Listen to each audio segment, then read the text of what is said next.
Hello and welcome to Akancha Against Harassment, your cyber safety podcast 101. And today I have somebody wonderful. He's an internationally acclaimed teacher of joyful and conscious living. He's also a dear friend and whom I like to call the happiness monk. Very warm welcome to Nithya Shanti. Thank you so much, Akancha. I'm really pleased to be with you today. And I have been following your teachings for last 8-9 years now, and I keep saying this again and again that it's had a profound impact on me because a lot of what you say is very practical, and I know that having observed them closely and the kind of impact it has on my daily living and the kind of work I do, I really thought you should come and speak to all the listeners, and I'm sure they'll benefit a lot. So my first question to you is, Nithya, that we live in this world of social media and a lot of feedback which comes to us. And in an ideal world, we would not be nasty to one another. But, we do receive a lot of negative and sometimes a lot of vile comments. And I see that people get very badly affected by these negative comments. Is there a practice or is there something you can share with us that how we can make ourselves stronger than not to get impacted by these? Well, that's a great question. I want to actually start by saying that I've also been following your journey, Akancha, and it's really amazing how, we all talk a lot, but you're actually doing stuff. And I think it's great for, your website is Akancha Against Harassment. The fact that you're able to stand up and really take on a really big social challenge is something really inspiring. So what I'd like to say in response to your question is, first of all, every single one of us, and not only now, but always in history, we are going to have times when people don't like us, people treat us in an unfair way. This is not a new thing, this is not a modern phenomenon. What is modern is the fact that it's happening, it's so much more prevalent online, where people can be even anonymous and they can hide behind something anonymous and they can say stuff. The main thing to remember is that don't worry so much when people don't like you. Because the reality is those people, first of all, don't like themselves. It's only people who don't like themselves who treat people like that. We all know in our lives, I bet each one of us has sometimes been rude to somebody, has sometimes been mean to somebody. And we know how it feels inside of us. It feels so wretched inside to treat other people like that. You've got to be in a really bad space to treat someone like that. So I would actually look at it like a kind of a sickness. That these people are actually a little bit sick. And when someone is sick, you shouldn't take it to your heart. There's a nice story I like of this woman who tells her husband, hubby, can you go and get me some bread? So he puts his TV remote aside and he kind of grumbles and he goes down to get some bread.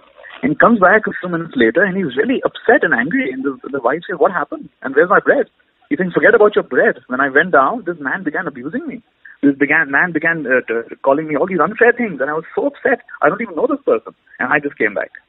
And the wife said, really? It wasn't me. He said, yes, just before the shop there was this man. And she began laughing. She said, why are you laughing? This man abused me and you're laughing? Saying, husband, you never helped me.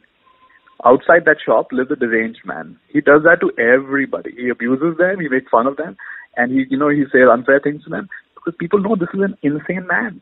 Oh, really? He's an insane man? And suddenly the husband realizes that, he shouldn't take it so personally. So then he goes down to buy the bread, and again the person says all the same things, the mean things, the horrible things, the abusive things. And the husband just has a smile, inwardly blesses him, moves on, buys the bread, and comes home. So I love this story because it shows us that people who are treating us in that way are temporarily insane. There's a nice word in the U.S. In the U.S., when someone, American slang, when someone says they're angry, they say they're mad. He's mad at me. She's mad at me. There's actually a lot of wisdom in that. Because madness, in the brain picture of an angry person, an abusive person, is very similar to that of an insane person, the brain chemistry. So they are temporarily insane. When someone in your home or someone online is abusing you, saying terrible things to you, take a moment and pause. This person is temporarily insane. This person is sick. And we don't have to take on their sickness. Just because someone comes and says, in the Buddha's time, he was once walking past a village. And somebody had poisoned the minds of these villagers about the Buddha. This Buddha gives very wrong teaching, the terrible teaching, then he was leading the youth astray. So as he was walking past the village, all these villagers began cursing him and saying terrible things to him. And he just kept walking, didn't say anything. He walked past the village and went to a tree and sat down. And all his students were behind him. And one of the monks said, Master, why did you not reply? They said such unfair things, such terrible things. You should have at least responded to what they said. And the Buddha smiled and asked this monk, a young man, so before you became a monk, were you a householder, where someone got you a gift, what would you do? If sometime they got you a gift and you didn't want to accept the gift, what happened to that gift? The person says, well, I got a gift, I didn't accept it, goes back to that person, it's none of my business. The Buddha said, yes, all those villagers gave us gifts. I did not accept the gift. Why did you accept the gift? So it's an offer. There's a lovely teaching that every thought is an offer. Every thought is an offer. You don't have to accept every offer. Only accept the offers that suit you, that serve you, that build you up. Leave the rest. You don't have to take it on. You don't have to argue with it. Even arguing with it is getting embroiled and getting entrapped in it. Very well explained.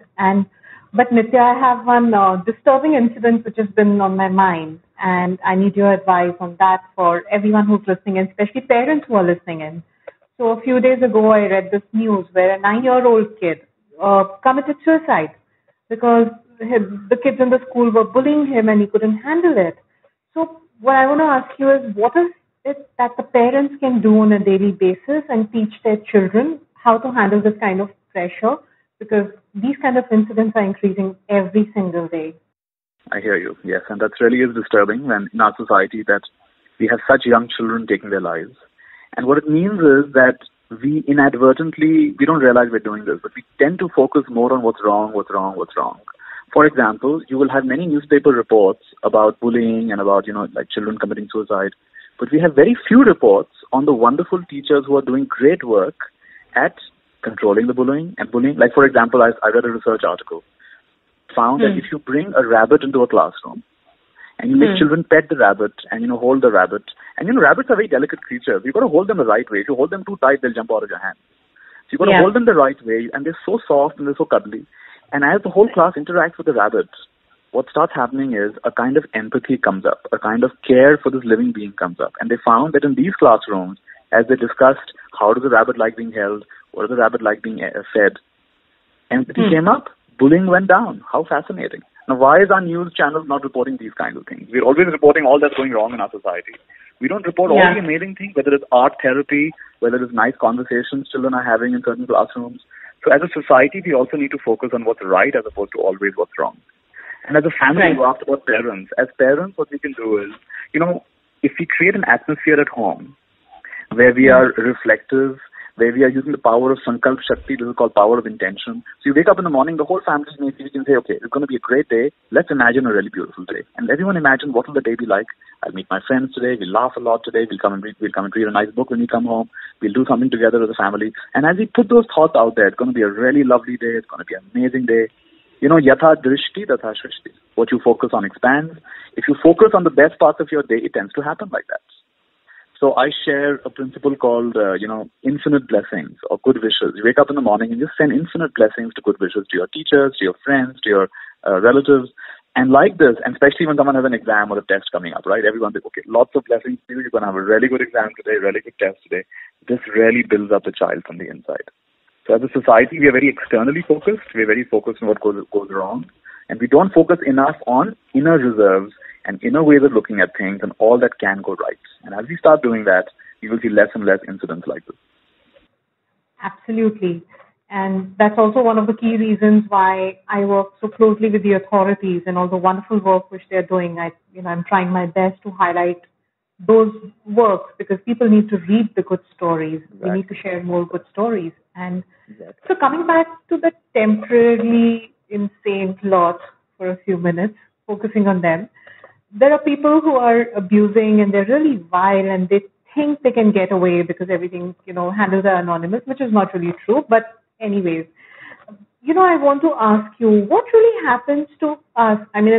What goes on in our brain and how are we depleting our good resources by being mean and saying all these nasty things repeatedly to others? Yeah, it's true. It's very easy to point fingers at others and say, look how terrible those people are. But we have to look in our life that where in our life are we insensitive? Where are we uncaring? Maybe towards our parents, maybe towards our friends. Where are we not showing up? And each one of us, there's a lovely quote I read yesterday that when we are in a state of love, our inside creates the outside.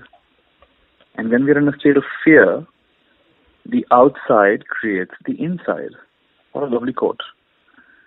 Lovely. So to come into isn't that powerful, right? So when we're in a state of fear, then we're always looking for validation on the outside. Other people should love me. Other people should think I'm good. Other people should like me. And then we're always looking outside because inwardly we're bankrupt and we're hoping that other people will fill our emotional bank account. Then we keep getting disappointed. Our parents, our lovers, our friends don't treat us always the way that we would hope them to treat us. We always feel like let down. But when we're in a state of love, then the inside creates the outside. So, looking at it from a broader lens, right now we're looking at it from more of a societal lens, but from a broader lens, all of life, the way I look at it, all of life is here to help us grow into who we really are, which is beyond who we currently think we are. We think we're a body, we think we're a mind, we think we're a personality. But who we are is actually far more immense than that. We are actually one. We are part of the fabric of all of reality. We are part of the universe. Did you know that the atoms in our body, the elements of our body, come from exploding stars? That means each one of us is actually a star. Each one of us is made of the dust of stars. So we are star and we are dust at the same time. So when we think we are not good enough, we should remember I'm a star. When we think we're too special, better than others, we should remember I'm dust.